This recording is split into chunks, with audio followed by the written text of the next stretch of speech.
Hello everyone, welcome back to our channel.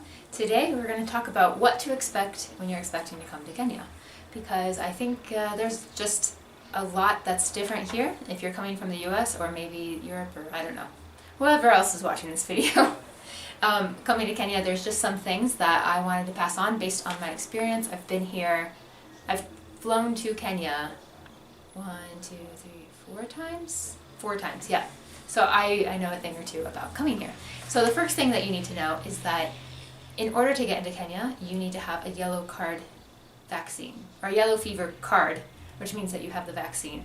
You can get it at like a pharmacy or something. It's not that big of a deal, and it's just one shot, but that is necessary to come in the country. I know sometimes they don't always check if you have the yellow card, but you should have it with you when you come into East Africa, because even Tanzania, you need the yellow card. So that's the first thing to know. And now, because you'd be flying during COVID, you also need a negative COVID test that is taken within 3 days before you fly.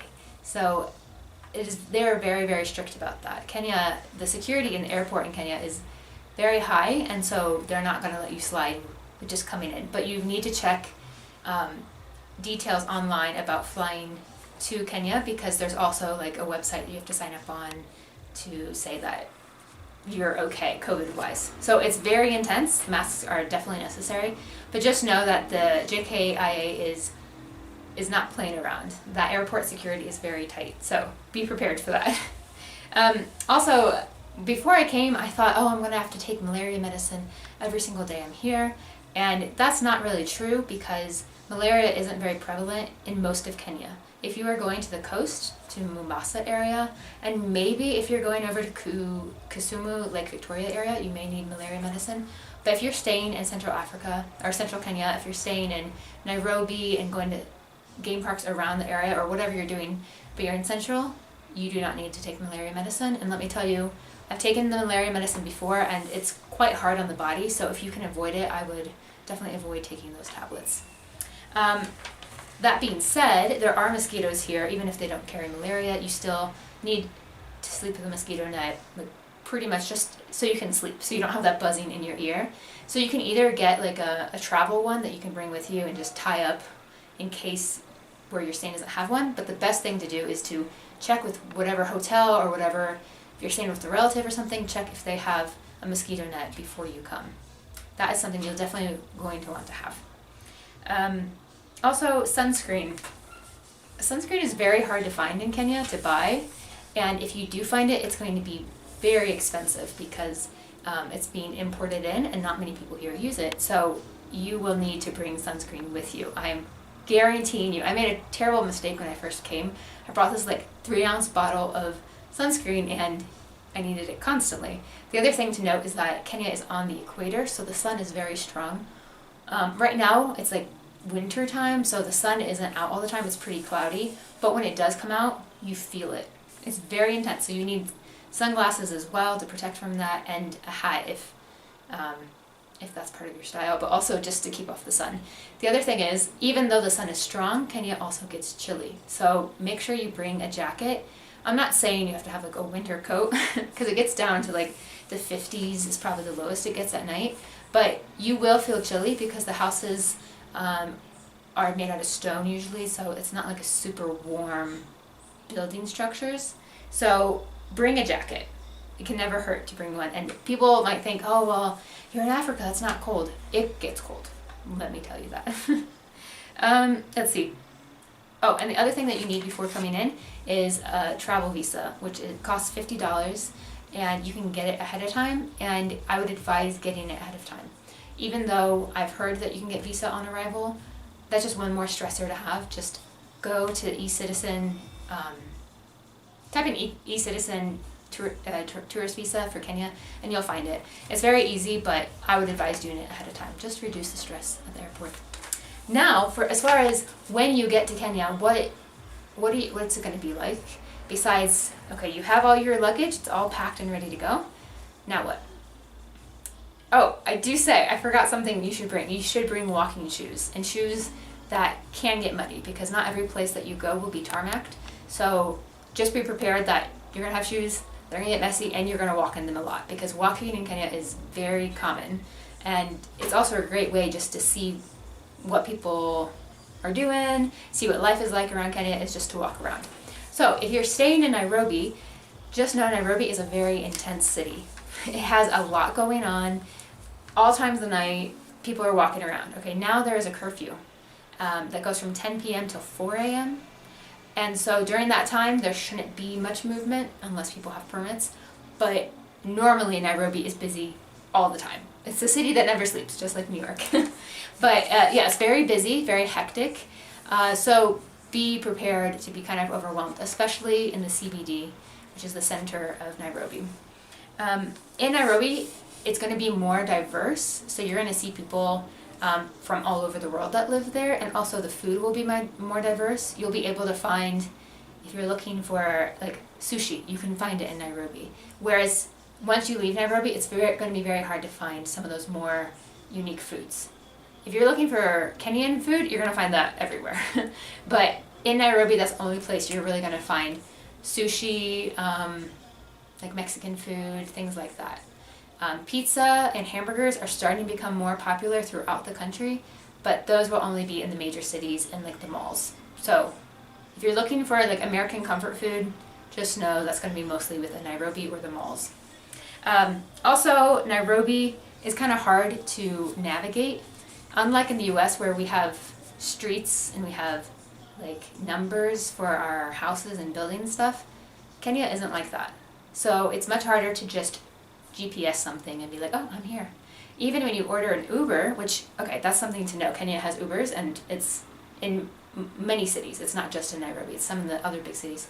But when you use Uber in Kenya, even the people finding you, they can't really find you because there's no addresses. So even then, the Uber driver will call you. You have to say, I'm by this building. And a lot of directions in Kenya is based on landmarks. So wherever you're staying, get to know the names of like, okay, that's this plaza or this supermarket, because that's how people will find you to pick you up for Uber. Also, Nairobi has a ton of traffic. So if you're going anywhere within the city, just know you're going to be sitting in traffic for a while.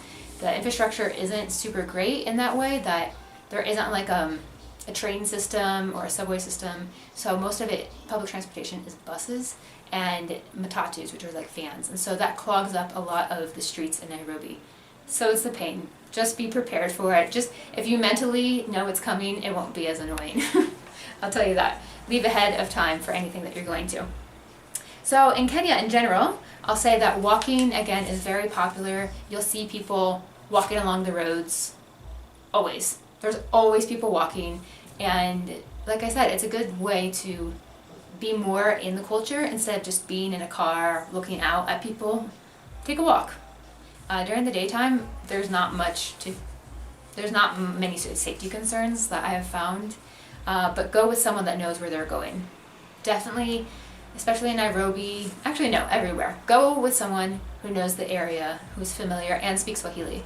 So in Kenya, although many people speak English, they will, how to say this? They will speak in English to you, but it's best to know Swahili, even some words, because that's going to help them recognize, okay, you're legit, you're a cool person. So, and when you're traveling, if you're taking any public transportation, you must know Swahili, because the drivers and conductors will speak in Swahili even if you don't understand it. So that's something to know. Learn some Swahili. It's not that difficult of a language, and we're going to have a video coming up where we do teach you some Swahili. So that's coming. Also, if you're coming from the US or somewhere, you're going to stand out. How you dress, how you act, how you obviously look lost. So you're going to stand out, and people will talk to you. Kenyans are not shy. They will come up to you and be like, hi, what are you doing here? Where are you going? What's happening? So, of course, be careful. Don't give out personal details of where you're staying or anything like that. But people are very curious. They want to know who you are. They want to be your friend. So you don't have to like ignore people that are talking to you. You can say, hey, yeah, I'm from the US, or I'm from Canada, or wherever. Like, feel free to say that kind of thing, and they're on the whole very, very friendly. And just a note is, if you are white and you're traveling in Kenya, most likely people will call you Mzungu, which means foreigner or white person. It basically means foreigner. So if they say that, It's not negative. I take it negatively a lot because I just get frustrated with it, especially because I'm not a tourist, I live here. But they will say that most likely, and you can say, oh, hey, my name is blank. If they do call you Mzungu, that's a good way to counteract with it without being rude. Because they're not saying it to be rude, they're saying it to be like, oh wow, who's this new person? I don't know this new person. And also know that you might be invited to people's houses. Like, this has happened to me so many times, I can't count. People are like, oh, come with me, come take some chai at my house. Don't do that unless you feel safe with a person and also you have someone that speaks Swahili and that kind of thing. But sometimes it's kind of a cool experience to go to someone's house, drink some chai in their house, and I don't know, it's very interesting. It's a different cultural thing that we don't really have in the States. So be open to new experiences is what I'm trying to say. And Kenya is a mix of like urban life and country life. So most people in Kenya kind of have those two sides of them. So they'll be able to take you around Nairobi, but then they also know how to take care of chickens and things like that. So that's something to know, is like the country is both.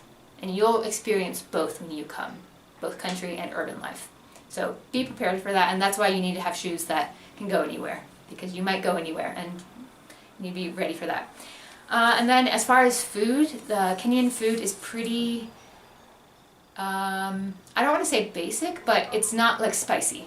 Yeah, there's not a ton of spices that they use. They mainly use salt. So don't be afraid to eat the food if you're afraid of spice. A lot of the food is super, super fresh. So they like to eat kale and maize, tomatoes, onions, you know, that kind of stuff, but it's very fresh. So someone that comes from a country where we have lots of processed foods, the fresh food will most likely disturb you.